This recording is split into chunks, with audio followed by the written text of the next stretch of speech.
Desde muito jovem, José já carregava no olhar algo que ninguém conseguia explicar. Era como se ele enxergasse além do presente, além da terra seca em que caminhava, além das tensões silenciosas que existiam dentro da própria família. Para Jacó, seu pai, José era mais que um filho. Era um presente tardio, um tesouro nascido do amor profundo por Raquel. E talvez por isso Jacó via nele algo especial, algo que o fazia acreditar que aquele menino tinha um destino diferente dos demais. José cresceu cercado por cuidado, carinho e, claro, uma túnica especial. Aquela túnica colorida que refletia não apenas o amor do pai, mas também o chamado que Deus já começava a tecer sobre sua vida. E enquanto seus irmãos viam apenas favoritismo, José sentia que aquela túnica era um lembrete silencioso de que Deus estava escrevendo algo grandioso na história dele. Mas José tinha algo ainda mais impressionante do que a túnica. Ele tinha sonhos, sonhos tão vívidos que pareciam palpáveis. Sonhos que traziam mensagens misteriosas, figuras inclinadas diante dele, sinais que ele mesmo não conseguia compreender por completo. Porém, cada vez que José compartilhava esses sonhos, algo acontecia. Seus irmãos o olhavam com desprezo, como se uma chama de ciúme queimasse dentro deles. Eles não entendiam, mas José sabia, mesmo sem explicar, que Deus estava preparando algo. Algo maior do que ele podia imaginar. Algo que causaria espanto, dor, transformação e glória. E assim começa a história do menino cuja vida seria marcada por rejeição, injustiça e, ao mesmo tempo, por milagres tão poderosos que atravessariam gerações. Os sonhos de José não paravam. Às vezes vinham como feixes de luz descendo sobre a plantação, outras vezes como estrelas se movendo no firmamento. Era como se Deus falasse com ele enquanto dormia, preparando-o para algo que ninguém mais conseguia ver. Certa manhã, José acordou com o coração acelerado. Ele reuniu seus irmãos, que já o olhavam com desconfiança, e contou: "Tive um sonho. Estávamos todos no campo amarrando feixes de trigo. O meu feixe ficou de pé e os de vocês se curvaram diante dele." O silêncio foi imediato, um silêncio pesado. O ar parecia mais quente. Os olhos de seus irmãos queimavam de indignação. "Você quer dizer que vai reinar sobre nós?" disseram com voz dura, tentando esconder o incômodo e a raiva que crescia dentro deles. Mas José não disse aquilo com arrogância. Ele não entendia o significado, apenas relatou o que vira. Dias depois, outro sonho veio, ainda mais desafiador. O sol, a lua e 11 estrelas se inclinavam diante de mim. Até Jacó, seu pai, ficou intrigado. "O que significa isso, meu filho?" Mas apesar da repreensão inicial, Jacó guardou as palavras de José no coração. Algo nele sabia que Deus estava movimentando peças invisíveis. Enquanto isso, os irmãos de José já não conseguiam disfarçar o ódio. Cada palavra de José parecia uma provocação, cada sonho um lembrete de que ele era diferente, escolhido, amado demais. E assim, sem perceber, José caminhava em direção ao maior golpe de sua vida, um golpe que mudaria sua história para sempre. Jacó pediu a José que fosse até o campo ver como estavam seus irmãos e o rebanho. Parecia uma tarefa simples, comum, como tantas outras. Mas José não imaginava que aquela caminhada seria o primeiro passo para a maior crise da sua vida. Ele saiu cedo, com sua túnica colorida balançando ao vento, símbolo do amor do pai. e motivo de ódio profundo daqueles que deveriam ter sido seus protetores. Enquanto José se aproximava, os irmãos o viram à distância.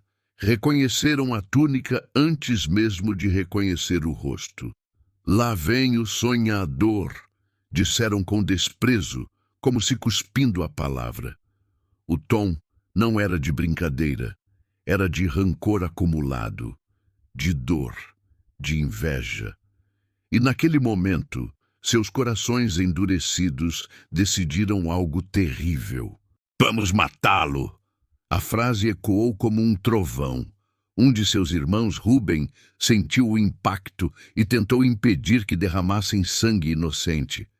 Sugeriu jogá-lo apenas na cisterna, esperando resgatá-lo mais tarde.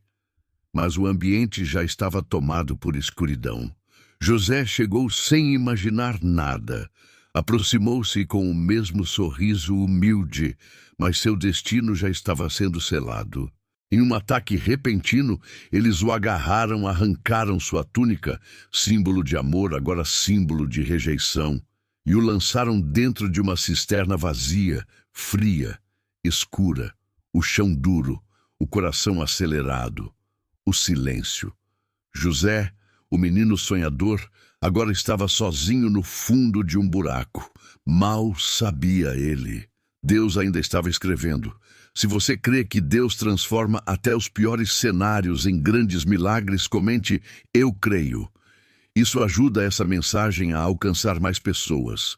Enquanto José ainda tentava entender o que havia acontecido, seus irmãos sentaram-se para comer, como se nada tivesse ocorrido.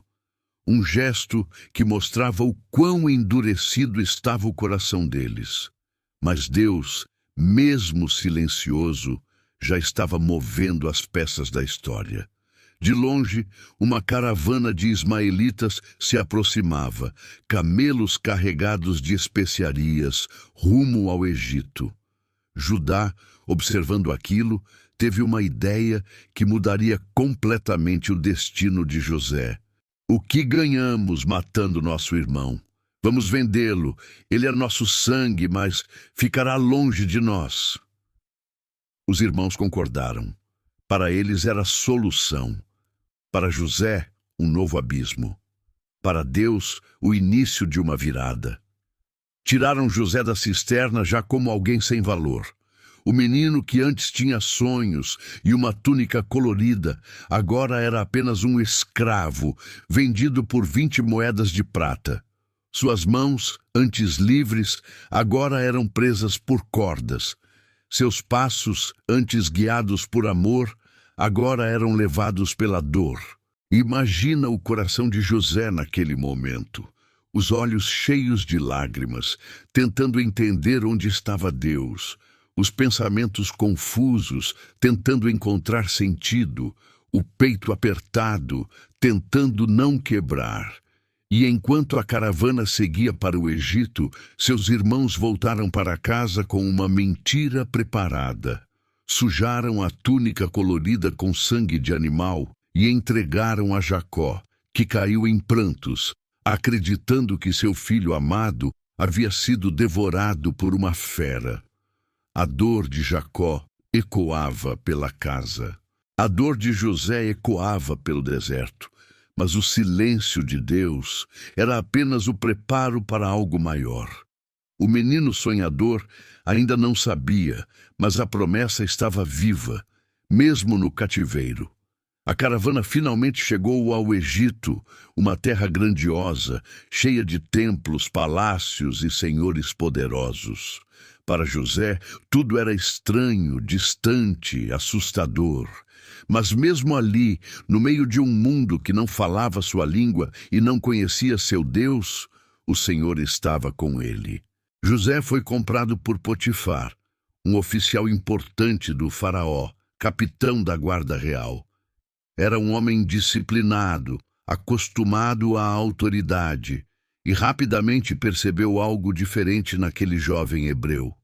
Havia graça nele, havia luz, havia uma sabedoria que não era comum. José começou executando tarefas simples, mas tudo o que fazia prosperava. Era como se a mão de Deus estivesse sobre cada detalhe. Potifar observava e, impressionado, deu a ele mais responsabilidade. Depois mais, até que José se tornou administrador de toda a sua casa. Imagine isso.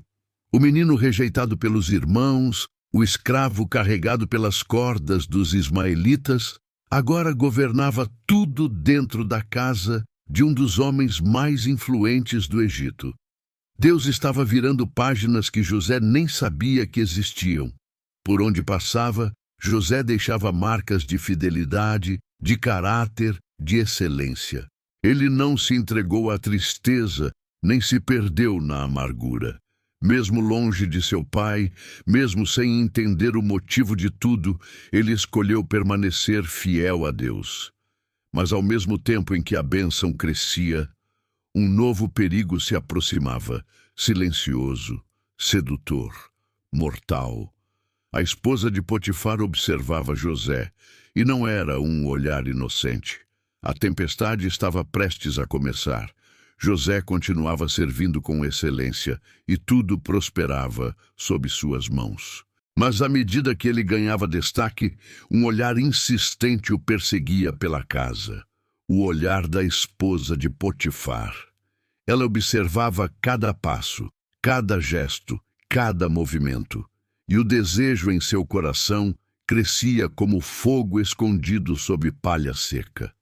Ela começou com palavras suaves, depois com aproximações discretas. Mas José, temente a Deus e fiel ao seu Senhor, sempre se afastava. Seu coração conhecia a voz da retidão. Ele sabia que não podia trair a confiança que Potifar lhe dera, e muito menos ferir a santidade de Deus. Certo dia, porém, a situação mudou de forma abrupta. A casa estava vazia. Os servos estavam fora. E José, ao atravessar um dos corredores, foi surpreendido. Ela o agarrou pela roupa e disse: "Deita-te comigo." A tensão daquele instante poderia derrubar qualquer homem. Mas José não hesitou. Ele não argumentou. Ele fugiu. Porque ele sabia que diante da tentação, às vezes a maior coragem é correr. Ao escapar de suas mãos, a túnica ficou para trás. E aquilo que poderia ter sido uma prova de sua integridade, tornou-se a arma perfeita para uma mentira. Humilhada pela rejeição, tomada pela fúria, ela gritou. Acusou José de tentar violentá-la. Criou uma cena teatral. E quando Potifar chegou, encontrou sua esposa com a roupa de José nas mãos. E uma história pronta. Mesmo sabendo do caráter de José, Potifar não teve escolha, pelo menos não diante das aparências. E assim, sem julgamento, sem defesa, sem chance de explicar, José foi lançado na prisão. Outro abismo, outra injustiça, outro silêncio de Deus. Mas o céu ainda estava escrevendo. A prisão do Egito não era apenas um cárcere. Era um lugar de esquecimento, um subterrâneo, onde pessoas iam para desaparecer, onde histórias terminavam e onde sonhos morriam. Mas para José, aquele lugar sombrio seria o palco de um mover invisível de Deus. Assim que entrou ali, acorrentado e injustiçado, José poderia ter desistido. Poderia ter deixado a dor se transformar em rancor. Poderia ter questionado a Deus até o coração se amargar. Mas não, José escolheu permanecer firme, mesmo sem entender nada.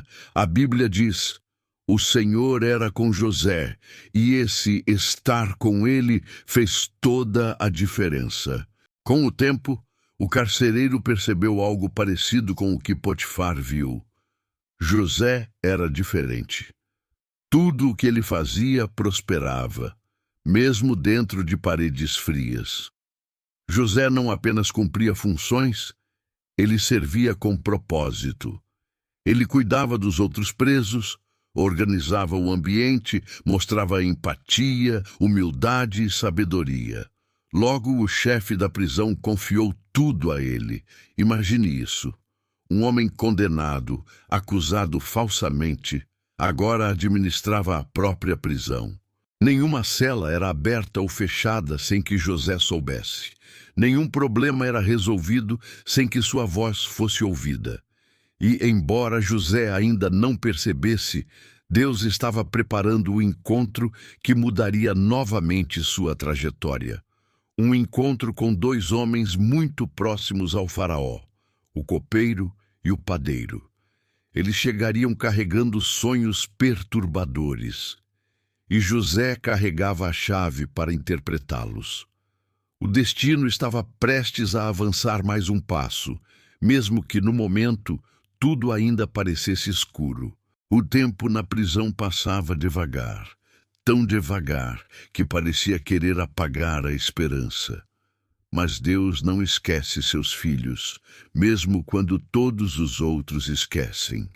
E foi ali, naquele lugar onde ninguém esperava por milagres, que dois homens chegaram trazendo não apenas suas histórias, mas também o próximo capítulo do destino de José.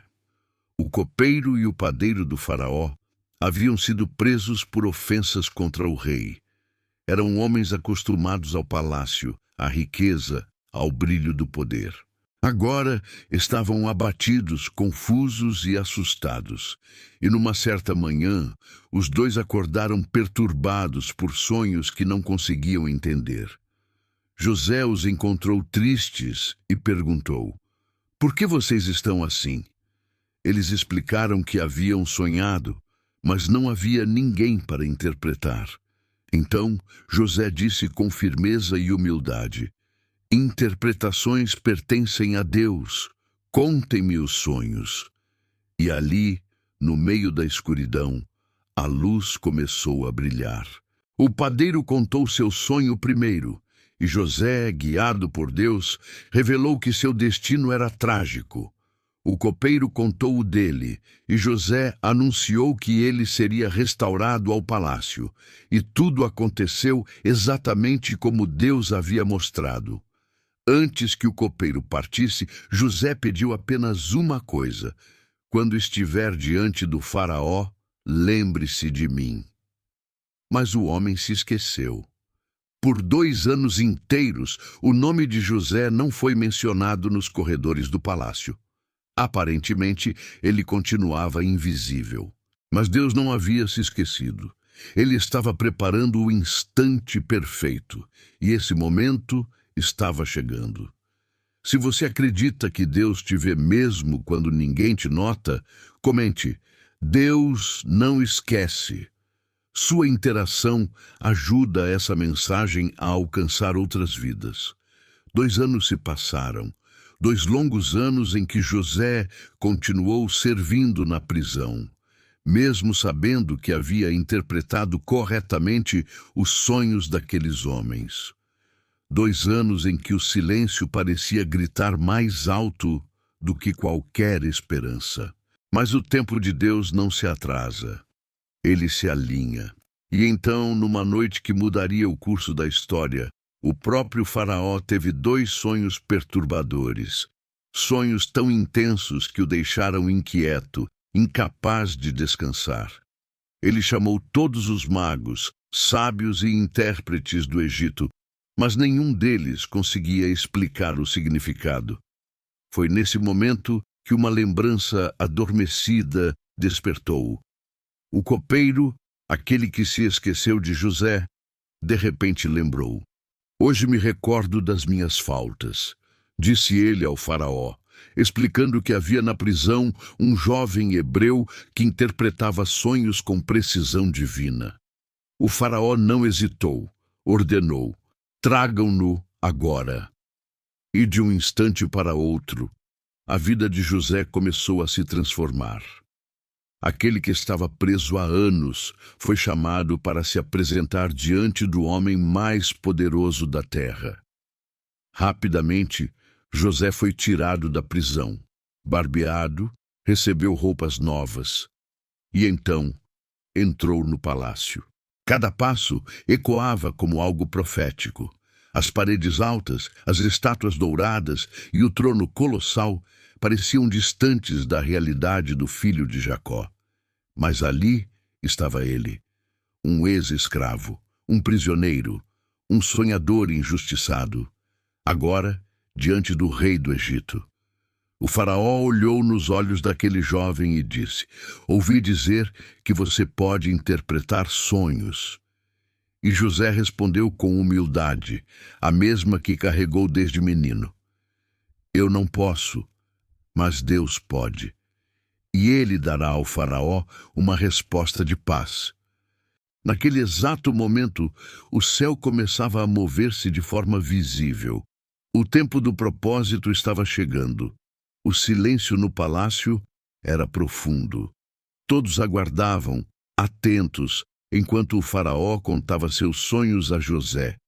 Primeiro, 7 vacas gordas sendo devoradas por 7 vacas magras. Depois, 7 espigas cheias sendo engolidas por espigas mirradas pelo vento leste. Sonhos estranhos, inquietantes, como se um aviso celestial ecoasse entre as paredes do trono do Egito. Quando o faraó terminou, José fechou os olhos por um instante. Não era medo, não era dúvida, era discernimento. Era Deus falando com ele mais uma vez, como falara no passado, como falara por toda a sua vida. Então José ergueu a cabeça e disse com convicção: "Os 2 sonhos significam a mesma coisa. Deus revelou ao faraó o que ele está prestes a fazer." Todos se inclinaram para ouvir. 7 anos de grande fartura virão sobre o Egito, e depois virão 7 anos de fome tão severa que toda a abundância será esquecida. A repetição do sonho confirma que a coisa é certa e que Deus a fará em breve. O palácio prendeu a respiração. A revelação era grandiosa, mas José não parou ali. Portanto, escolha um homem sábio e prudente para administrar o Egito. Durante os 7 anos de fartura, ele deve recolher a 5ª parte das colheitas e armazená-las. Esses suprimentos serão a salvação durante os anos de fome. Aquela não era apenas uma interpretação, era um plano completo. É assim quando Deus fala.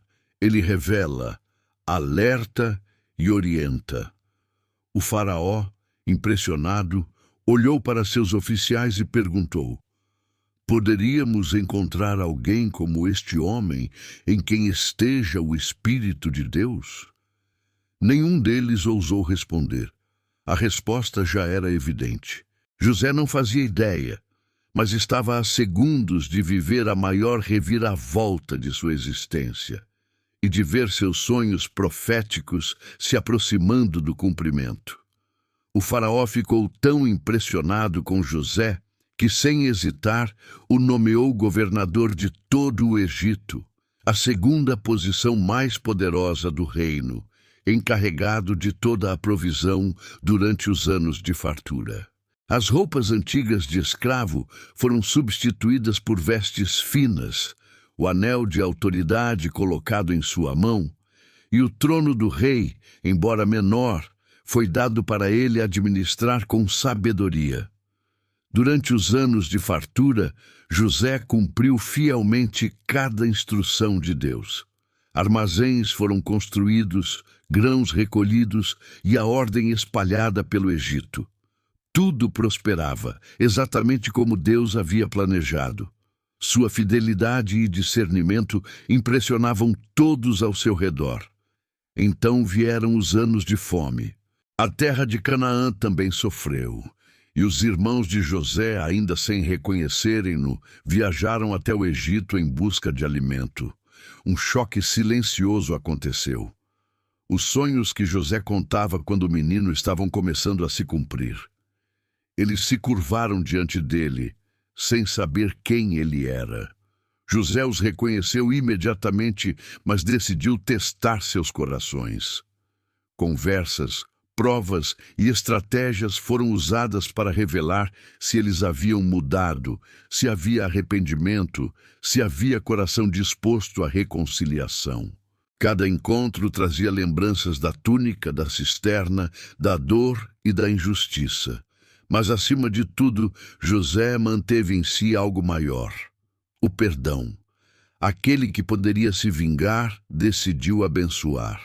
O encontro final se aproximava, e o filho sonhador, que um dia foi vendido como escravo, estava prestes a abraçar sua família novamente, com Deus como guia de tudo.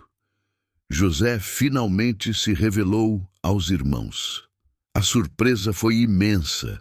Aqueles homens que um dia o venderam como escravo, agora encontravam diante deles o filho amado de Jacó, o jovem sonhador que havia enfrentado humilhação, traição, prisão e provações inimagináveis. As lágrimas correram, os corações se entrelaçaram, e em meio ao reencontro, José falou palavras que ecoam até hoje. Vocês intentaram o mal contra mim, mas Deus o tornou em bem, para salvar muitas vidas.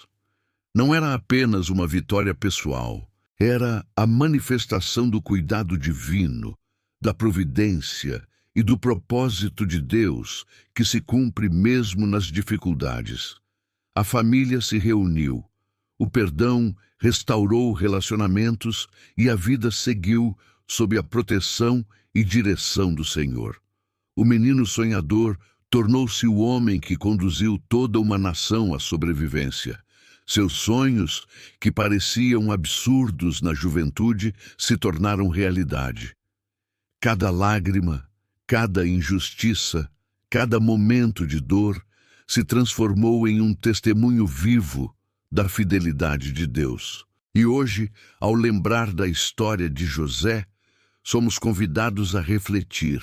Quantas vezes Deus está escrevendo capítulos em nossas vidas, mesmo quando tudo parece perdido? Quantas vezes Ele transforma lágrimas em sorrisos, prisão em liberdade, dor em bênção?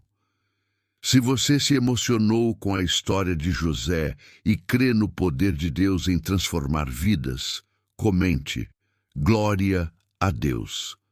Compartilhe para que mais pessoas sejam edificadas e vejam como Ele cumpre seus propósitos.